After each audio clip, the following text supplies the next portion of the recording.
What's happening, people? I'm back with another reaction, back with some more Duran Duran. We're going back to the Big Thing album.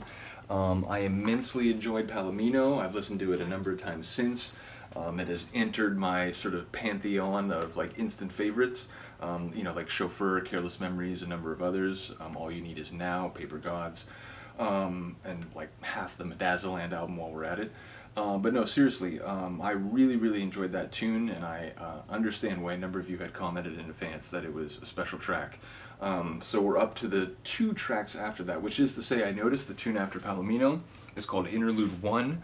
It's later followed by another interlude called the Flute Interlude. But I figure what we're going to do is we'll listen to Interlude 1 into Land, and then the next reaction when I come back to Big Thing, we'll do Flute Interlude into the Edge of America, a title I'm quite fascinated with, by the way. But before we get there, Interlude 1, that's pretty self-explanatory. It is the first interlude.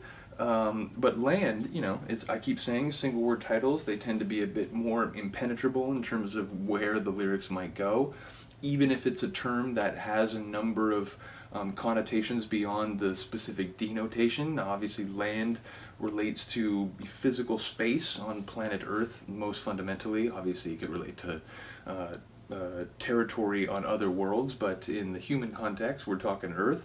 Land can also be possessed, although, different cultures, different individuals would debate the legitimacy of laying claim to a patch of Earth, which, is inhabited not only by many humans in some cases, but other species as well, like at, very microscopic levels up to large macroscopic animals like ourselves. Land can also be seen as power. There's people who make economic arguments that in like modern economic times, it's not so much like how much capital you have or what business you run, but how much land you own, and that itself. And indeed, going back like at least to the Middle Ages, if not before, the like collection of rents, it's a way in which land is commodified and then divided and individuated, whether that be at exorbitant rates or in a more like communal system or so on. It makes one think of like primogeniture, where it's like, I don't know if I'm pronouncing that right or if I'm remembering the word exactly right, but the idea that like, the first son would get like control of the family holdings as a way to keep them from being broken up, rather than, if you have like 5 children and you split your lands and then eventually, other families are involved and the land keeps getting split, and then, oh wait, our family doesn't control any land anymore. So all these sort of concepts come rushing to my head when I think of the term land, and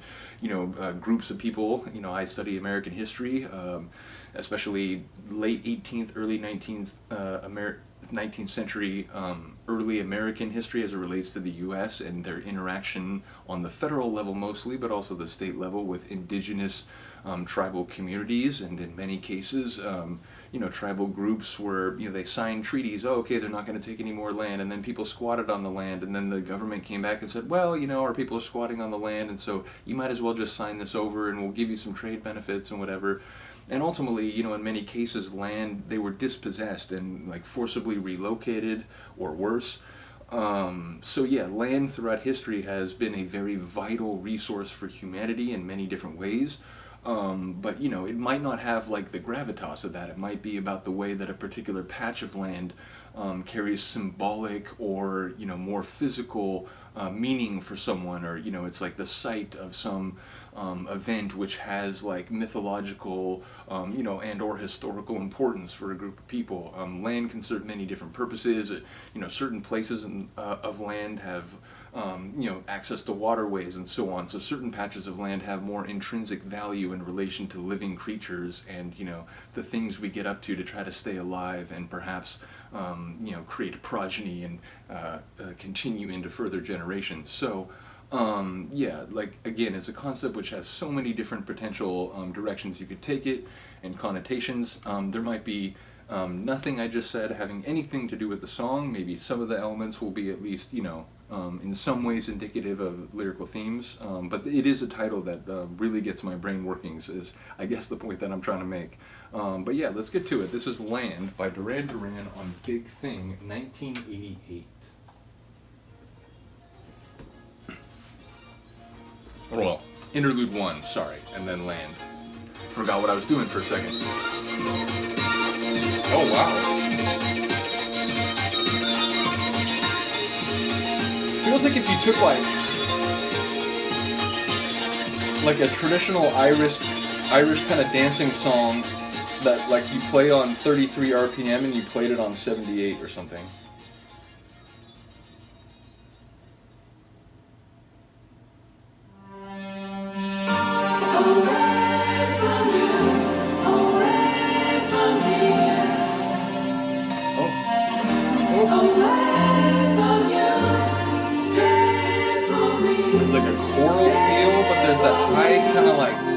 Synth layer. I think it's the guitar, yeah.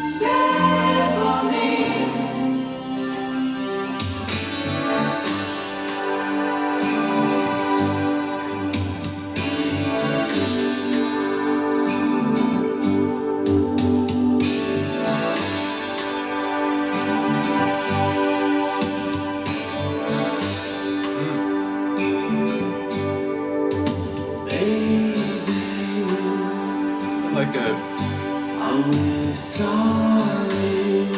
kind of deep and heavy tune. There's sort of like a sleepiness to it, like a kind of morning sort of vibe.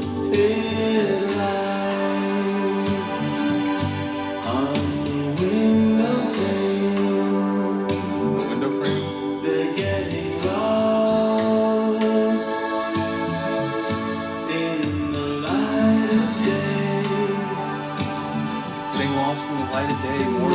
About like light, the absence of it, presence within it.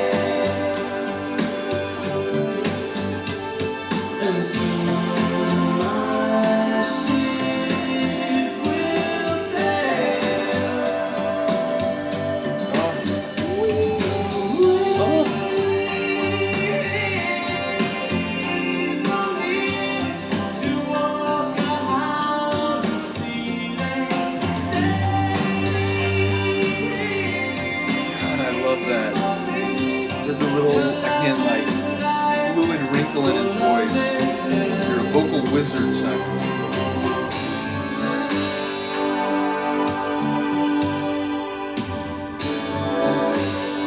Oh.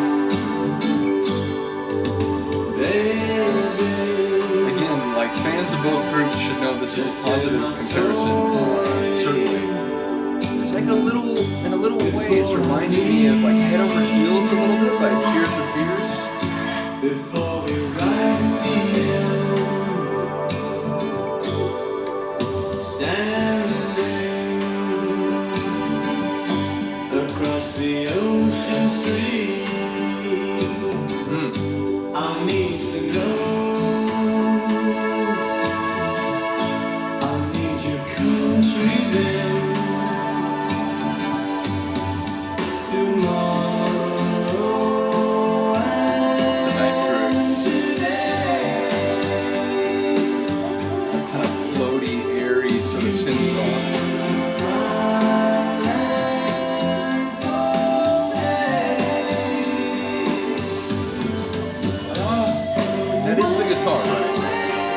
So like melodic and like it's almost like can you do that with a guitar?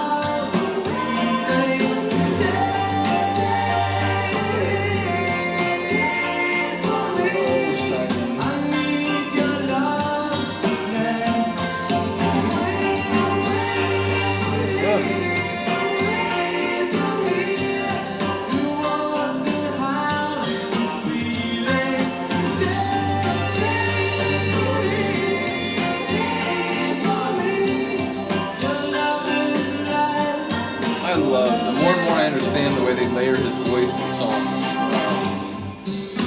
it's just brilliant. Like kind of high, like soft melodic pad, syncopated, sort of halting, kind of reflective section, and then it floats away on the wind.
kind of brassy element. I don't know if it was just the key, but yeah, it's like, it's kind of like a snake charmer sort of flute sound.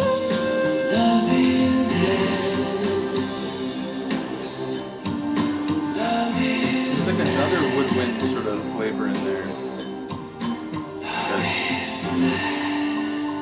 Love is Land? Yeah, there's like exactly like a woodwind flute or something. Yeah, that was crazy. I really enjoyed that. That was a fantastic tune. Yeah, it feels like, in particular, the back half of this album has already really got my attention. The Do You Believe in Shame, that was an incredible tune. Palomino, Land here, this has been, the last few tunes have really sort of upped my excitement about and respect for this album. This is fantastic. And that's not to say that I disliked any of the earlier tunes, but again, you know, I like most of what I listen to, or at least I find like positive aspects, but then, you know, there are tunes that like, oh wow, that like really hit. And the last few on this album have done that. So yeah, that was really cool. Again, shout out any themes or sort of lines that you know, could be insight into understanding the lyrics. Let me know if there's any sonic element that you find particularly compelling. There were a number there I really did enjoy. There were like, again, I think it was the guitar sort of like wisping around at the really high like top of the track.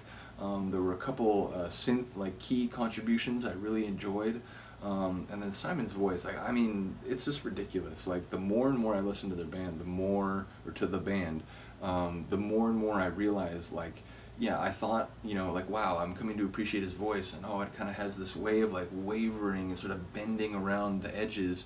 And then it's like, I listen, it's like, yeah, but he also has range, he also can extend notes, he can really, like, sing for passion and, like, hit it with some, you know, a bit of edge, a bit of rasp, and I noticed that more in some of the live performances. He's just an incredible vocalist, above and beyond his lyrical poetry. So once again, shout out to Simon Le Bon, shout out to the rest of the group. I really enjoyed that. Let me know what you think of that one. The next time we come back, as I said, I'll listen to Flute Interlude and go into the penultimate tune, The Edge of America, another title that I'll probably talk about for 5 minutes or so. I do apologize. You know, even when I don't know the tune, it's getting to the point where sometimes I speculate about themes for a few minutes. There's a few of you who have said that, you know, you don't mind that, even you enjoy it, so I'm just going to kind of, you know, keep being me and keep doing the videos in the way I have. And shout out to a number of you. You know, I wondered aloud, like, you know, there's a couple people who said, like, maybe could try doing it a different way, and, you know, I've considered that. There are a few different ways you could do it, and, you know, thought about the pros and cons, and there were a number of people who were like, hey, you know, just keep doing what you're doing. I like it this way, this is cool, and, you know, part of it is that in the moment, like, response to something and, like, you know, quickly describing it as it's hitting you. So, and I really do appreciate that, and that, appreciate it in both respects. I appreciate it, like, I understand that, and I get why that is, you know, some of the best musical reaction, and then secondarily, I do appreciate it, and that it's, you know, supported, positive comments. So, big ups to all you. I will see you next time. Peace.